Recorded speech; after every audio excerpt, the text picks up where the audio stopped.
We're continuing down the road. So we started this a couple days ago. These are the uh, the intake and exhaust for the water heaters. We're able to go up in 45. I'll show you where it came out, but a slew of pipes as usual. Had to get this space was a little tighter than the other one. This one I like better than this one. So I might put something in there to see if I can keep it from doing that. I don't want them bumping together because when these units run, they vibrate a little bit. And I don't want that buzz going on. So we're probably going to put a bracket up here to hold them apart. See it right there where they're trying to touch? It was a difficult space to come to, but it's in there. And it goes up and it continues here. If you notice the order of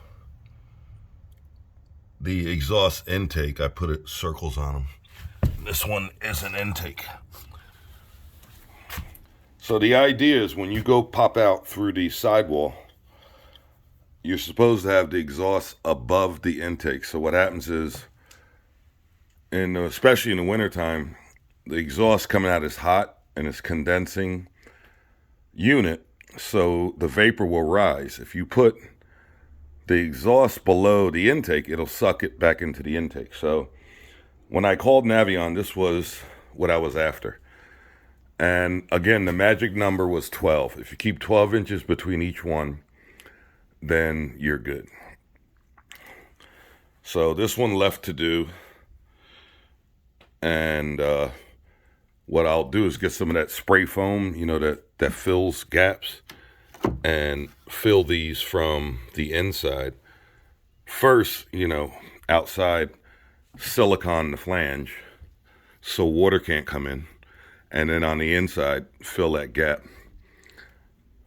That's the way it's usually done, and have not had a problem with them and don't expect any this time. These boards I put here because so when I go outside and I push the next fitting in, the pipe wouldn't move on me. That's what they are. They're coming out. They're temporary.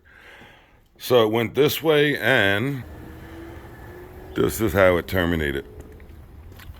So this one and this one are going to be input.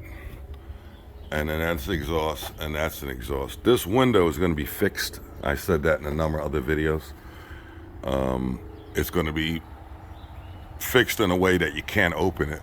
And I think what they're going to do is put a piece of plexiglass outside, make a lip for it, and this way from the outside you'll have the look that you have a window, but it will never open again.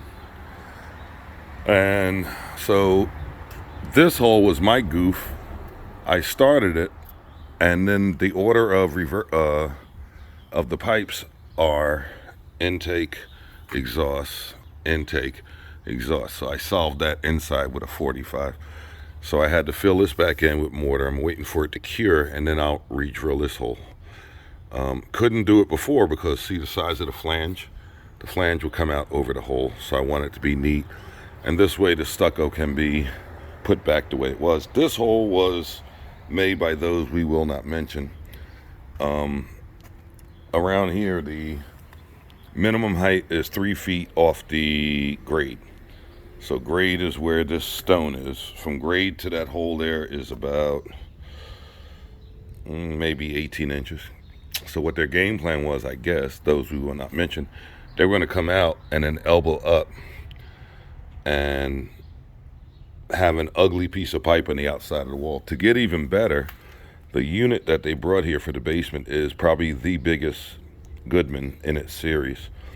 And Goodman does not recommend you use 2-inch. In fact, you can't find 2-inch pipe on the vent schedule for that unit. It's supposed to be 3-inch. So not only of everything else they've done, they were going to put the wrong size vent in, and they were going to use makeup air from the inside of the mechanical room and not take the air from the outside. So what would have happened, we're approaching summer now, still a little chilly, around 30 degrees. About another 2 weeks or 3 weeks, we'll be up in the 60s, 70s. And the owners would not have found out that that wasn't going to work until next winter. So they would have collected their money and ran their merry way. Next winter, the furnace would have fired on the 2-inch exhaust and probably had problems with the pressure switch, and the furnace would not have operated. Now, I know there's a bunch of guys out there that say, oh yeah, I did it with 2-inch and it worked. Well, no. Maybe you got lucky, but if you're reading the manufacturer and Goodman tells you don't use 2-inch on this, why the hell would you put it in? I don't care if it works or not. If you have an issue with that unit, Goodman is going to come out and the first thing they're going to say is, well, damn, you didn't follow instructions. So anyway, another you know what up by those folks. So all right, so there you go. See ya.